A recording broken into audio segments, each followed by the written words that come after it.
Welcome to Kaiser Caliber History. Before we get into today's video, let me start off by wishing a happy Veterans Day to all who have served. I'd also like to take a brief moment to recognize today as the 103rd anniversary of the armistice. In light of the occasion, I've decided to release a special video today to pay tribute to Veterans/Armistice Day.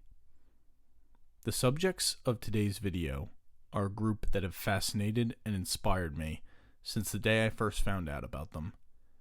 They serve as a symbol not only for a legendary World War I fighting force, but also for overcoming of racism and discrimination in the United States Armed Forces. I'm of course talking about the 369th Infantry Regiment of the United States Army, or as they're much better known as, the Harlem Hellfighters. Originally known as the 15th New York Colored Infantry Regiment in the National Guard, the Harlem Hellfighters were born out of a desire from the African American community of Harlem to have a homegrown military unit. Their very existence, however, had to be fought for from the very beginning, as white politicians tried to block the creation of it. But eventually, a bill was passed in the New York State Legislature and signed into law by the governor in 1913.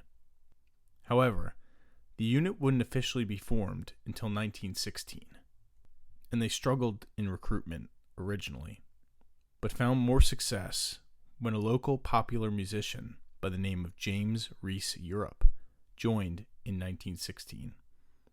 Europe's reason for joining was because he wanted to create, quote, a strong, powerful institution for the development of the Negro manhood of Harlem, unquote. He was also quoted as saying the following regarding the importance of the 15th. Quote, our race will never amount to anything, politically or economically, in New York or anywhere else, unless there are strong organizations of men who stand for something in the community, unquote.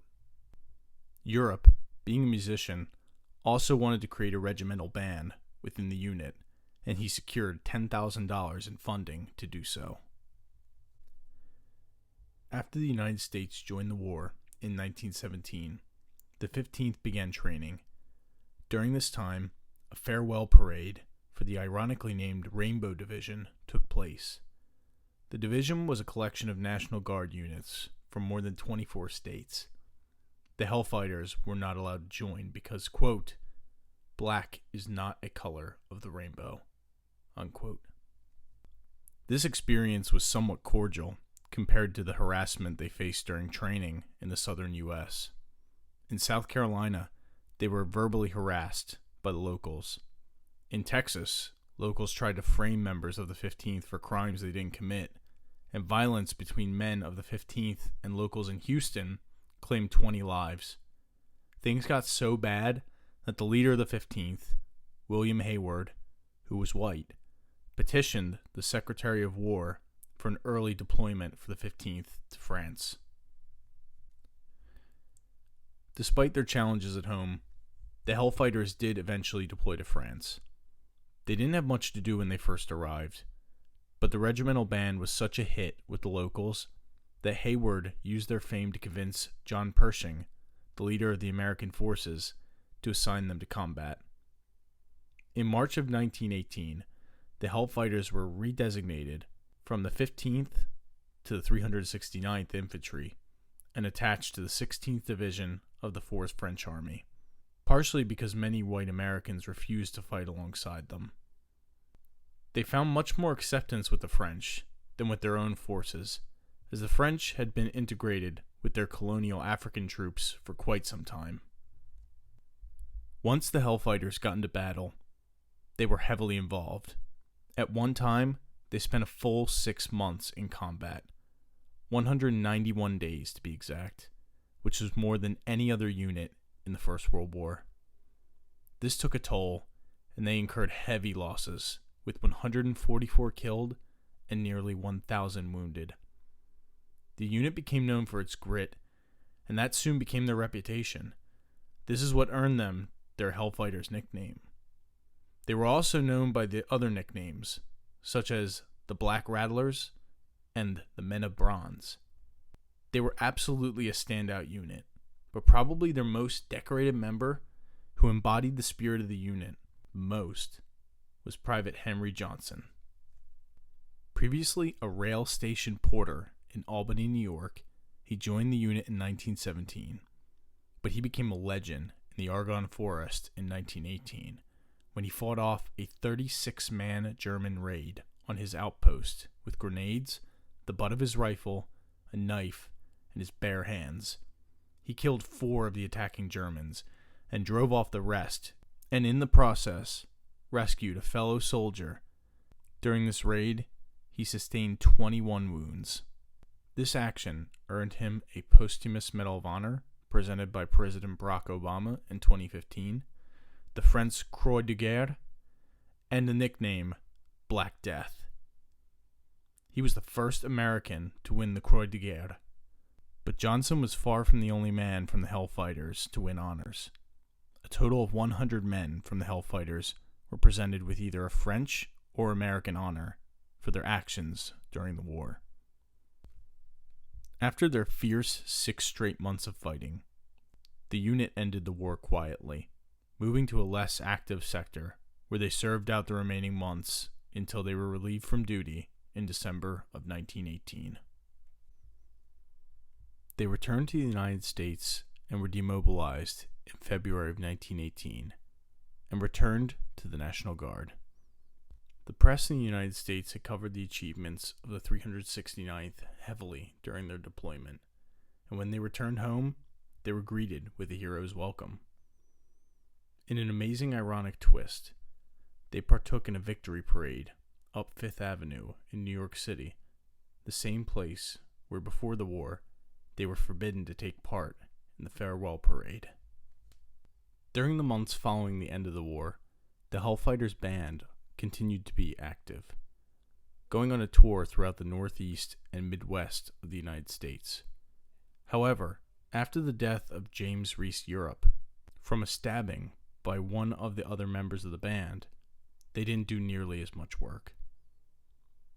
Due to this after period of the war being uncharacteristically pleasant for the members of the Hellfighters, many of them believed that their conditions and treatment would improve permanently. But after the high of the victory started to fade in the United States, so did the heroes' treatment of the Hellfighters. It's said that the racism in the United States was at its worst during the interwar years, and many of the black veterans suffered from that racism and felt further isolated and betrayed by the country that they had fought so vigorously for.